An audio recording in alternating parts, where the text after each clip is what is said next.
The mahogany-paneled conference room at Whitmore Associates felt suffocating as the Blackwood family assembled for the reading of patriarch Harrison Blackwood's will. Outside, Chicago's autumn rain drummed against the floor-to-ceiling windows, while inside, an uncomfortable tension crackled between the assembled relatives.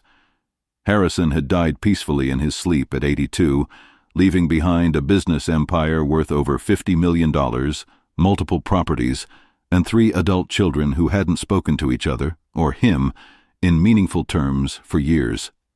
The heirs apparent, Victoria Blackwood Sterling, 45, sat rigid in her Chanel suit, checking her Cartier watch with barely concealed impatience. The eldest child had spent her adult life bouncing between European spas and Manhattan social events, funded entirely by her father's quarterly allowances. Her husband, a minor British aristocrat, had married her primarily for access to American wealth, and everyone knew it. Beside her, Marcus Blackwood, 42, scrolled through his phone with the studied indifference of someone trying too hard to appear busy. The middle child had burned through 3 startups, 2 marriages, and countless opportunities his father had provided. His latest venture, a cryptocurrency trading company, was hemorrhaging money at an alarming rate. The youngest, Sophia Blackwood Chen, 38, sat apart from her siblings, her designer clothes unable to mask the hollow look in her eyes. Despite her Stanford MBA and her father's attempts to involve her in the family business, she'd chosen instead to pursue a series of increasingly destructive relationships and substance abuse problems that had cost the family both money and reputation. At the far end of the table sat Elena Vasquez, Harrison's housekeeper for the past 15 years. She looked profoundly uncomfortable in her simple black dress, clearly wondering why she'd been asked to attend such a private family matter. Attorney James Whitmore III, a silver-haired man who'd handled the Blackwood family's legal affairs for over 3 decades, cleared his throat and opened the leather portfolio containing Harrison's final will and testament. "Before I begin," Whitmore said, his voice carrying the weight of years, "I want you all to know that Harrison spent considerable time crafting this document. He revised it multiple times over the past year, and I can assure you that every word reflects his final, deliberate wishes." Victoria shifted impatiently. "Can we just get on with it, James? We all know how this works. Father was traditional. Everything goes to the eldest, with provisions for Marcus and Sophia. We've got estate planning meetings scheduled for next week." Whitmore's expression remained neutral. "Mrs. Sterling, I think you'll find that your father's final wishes were unconventional." He began to read. "I, Harrison James Blackwood, being of sound mind and body, do hereby declare this to be my last will and testament, revoking all previous wills and codicils." The standard opening continued for several paragraphs: the appointment of executors, the handling of debts, the disposal of minor personal effects. The family members barely listened, each calculating their expected inheritance and making mental plans for the money. Then Whitmore reached the heart of the document. "To my children, Victoria, Marcus, and Sophia, I leave the sum of $50,000 each, along with any personal items of sentimental value they may choose from the family home." The silence that followed was deafening. Victoria's face went white, then flushed red. "I'm sorry, what? 50,000? That's not... There must be a mistake." Marcus looked up from his phone for the first time all morning. "What about the rest? The company, the properties?" Whitmore continued reading, his voice steady. "The remainder of my estate, including all business interests, real properties, investments, and liquid assets, I leave in its entirety to Elena Maria Vasquez, who has shown me more kindness, respect, and genuine care in 15 years than my own children have shown me in 40. The room erupted. Victoria shot to her feet, her chair clattering backward. "This is insane. He was clearly not of sound mind. Elena, what did you do to him? How did you manipulate—" "That's enough," Whitmore interrupted sharply. "I can assure you that Harrison was thoroughly evaluated by 2 independent physicians, as well as a psychiatrist, all of whom certified his mental competency. These evaluations were conducted at his request. specifically to prevent this type of challenge. Marcus was frantically calculating on his phone. $50 million? You're telling me the maid gets $50 million while his own children get pocket change? Elena sat frozen, tears streaming down her face. I don't understand, she whispered. Mr. Harrison never said anything. I thought maybe he'd leave me a small pension or help with my daughter's college fund. But this can't be right. Sophia, who had remained silent, suddenly laughed, a bitter, hollow sound. Oh, it's right, Elena. It's perfectly right. Don't you see? This is Father's final lesson, his last chance to teach us about consequences. Whitmore set down the will and looked around the room. Harrison asked me to explain his reasoning, should there be any questions about his mental state or motivations. He opened a second folder, this one containing what appeared to be extensive notes in Harrison's distinctive handwriting. For the past 5 years, Harrison kept detailed records of every interaction with his children. Victoria, in the last decade, you visited your father exactly 6 times, always when you needed money. Your last request was for $2 million to cover your husband's gambling debts. When Harrison suggested you might want to spend Christmas with him instead of Gstad, you told him you'd consider it if he increased your monthly allowance. Victoria's face was scarlet. He was impossible to please. Nothing was ever good enough. Marcus, Whitmore continued, your father documented 17 different business ventures he funded for you over the past 15 years. Each time he provided not just capital, but also mentorship, connections, and advice. Each time you ignored his guidance and blamed him when the ventures failed. Last year, when he offered to teach you the family business from the ground up, you told him his methods were outdated and that you'd rather disrupt traditional industries. Marcus opened his mouth to protest, but Whitmore wasn't finished.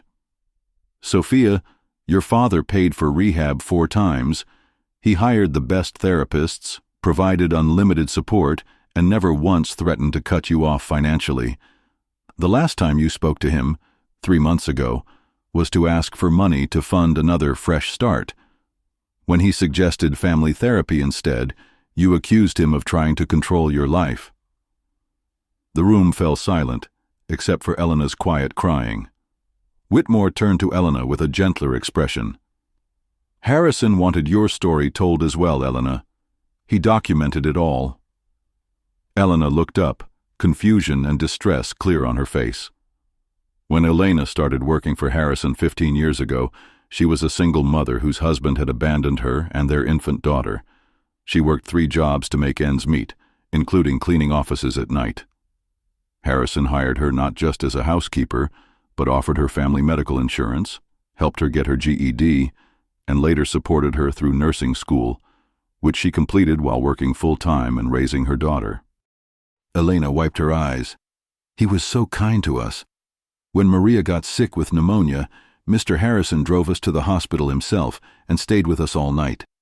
When she needed surgery, he made sure she had the best doctors. Elena never asked for anything beyond her salary, Whitmore continued, but she gave Harrison something his own children never did, genuine companionship. She remembered his birthday, asked about his day, listened to his stories about building the business. When he was diagnosed with diabetes, she learned to cook diabetic-friendly meals. When his arthritis made it hard for him to garden, she tended his roses and brought him fresh flowers for his desk. Victoria scoffed. She was paid to do those things. No, Whitmore said firmly. She was paid to clean and maintain the house. Everything else, the conversations, the care, the genuine affection, that was freely given. Harrison wrote that Elena treated him like family, while his actual family treated him like an ATM. Whitmore produced one final document. Harrison asked me to read this letter aloud. He unfolded a handwritten page and began, To my children, if you are hearing this letter, it means you are shocked and angry about my final wishes. Good. Perhaps shock is what it will take to finally get your attention. I am not leaving you my fortune because you have done nothing to earn it, and everything to prove you don't deserve it. Money has been your primary interest in me for decades. You have treated me as a resource to be exploited rather than a father to be loved. Elena, on the other hand, has shown me what family really means. She has earned this inheritance through 15 years of kindness, respect, and genuine care. She has worked multiple jobs to support her daughter while still finding time to brighten my days. She has never asked for anything, yet given everything. I hope that someday you will understand that wealth is not just about money, it's about the richness of relationships, the value of character, and the legacy of how we treat others. You have all had every advantage in life, yet you have squandered them. Elena had few advantages, yet she has made the most of every opportunity. This is not revenge, it is justice, and it is my final hope that losing what you never truly valued might teach you to value what you've always had and ignored. Your father. The silence stretched on until Victoria finally found her voice. We'll contest this.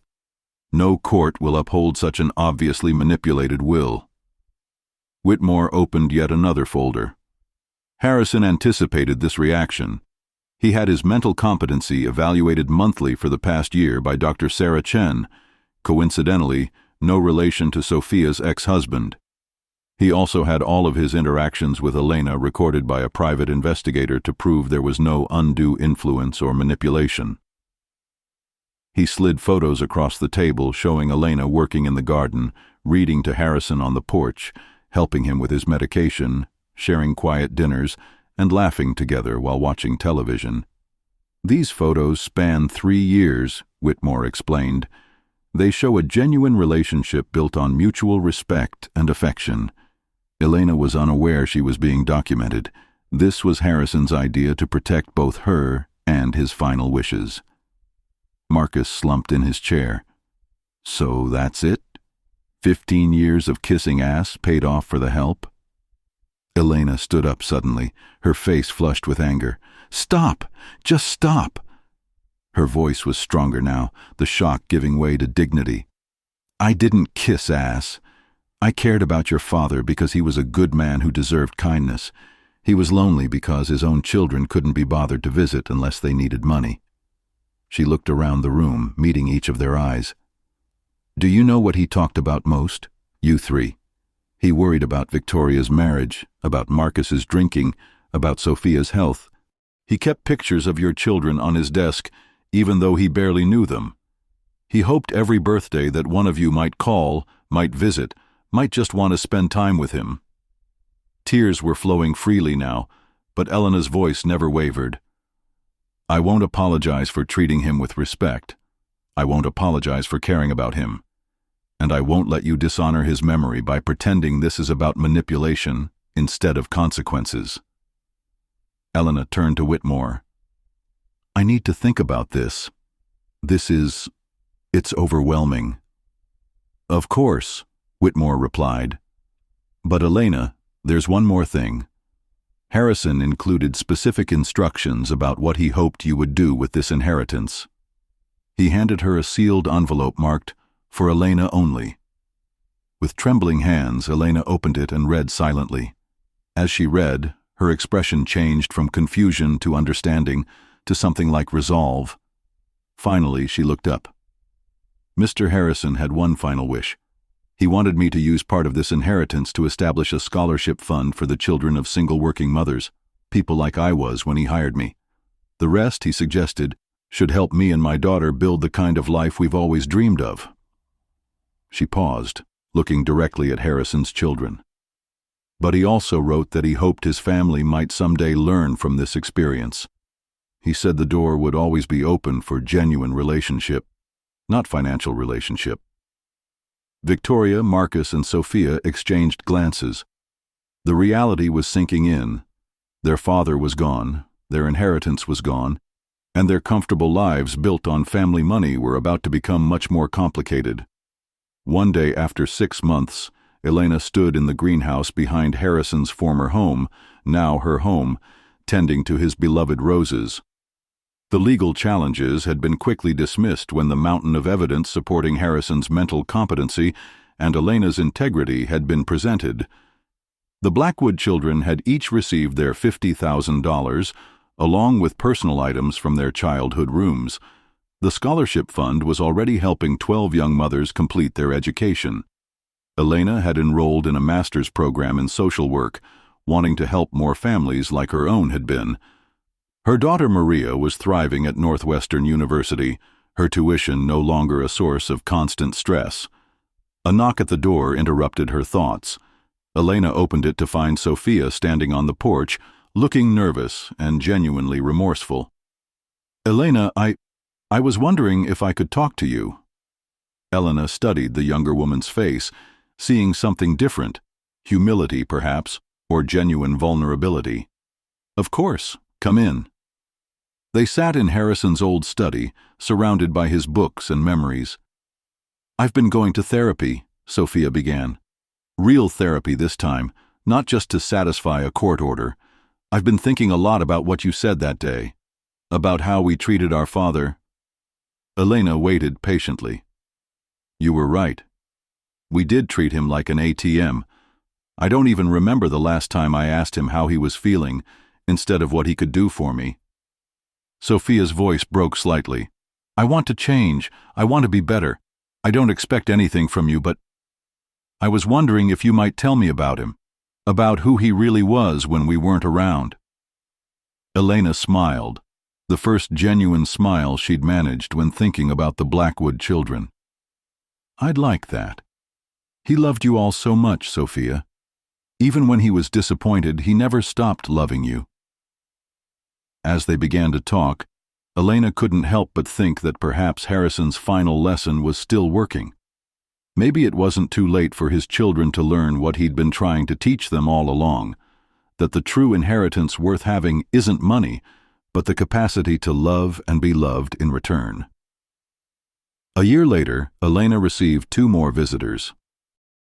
Victoria came first, asking not for money but for advice about rebuilding her marriage without her father's financial support.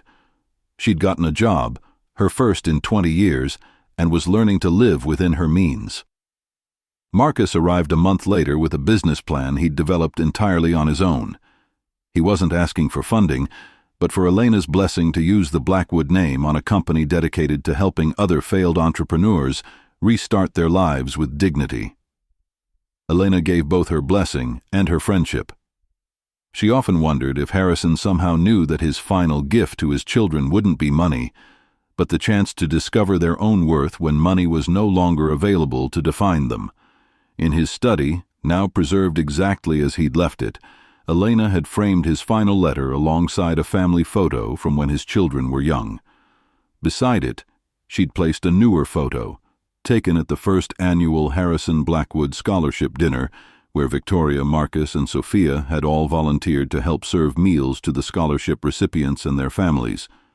It wasn't the family Harrison had raised, but it was becoming the family he'd always hoped they could be. And Elena, who had given him 15 years of genuine love and respect, had given his children something even more valuable, a second chance to earn the inheritance that truly mattered. The money had been life-changing, but the relationships were priceless. Harrison Blackwood's final lesson had been his greatest success. If this story moved you, leave a comment and tell us, what would you have done if you were Elena? Subscribe for more jaw-dropping stories that will make you think twice about life, love, and legacy. Don't forget to like, share, and hit the notification bell so you never miss the next one.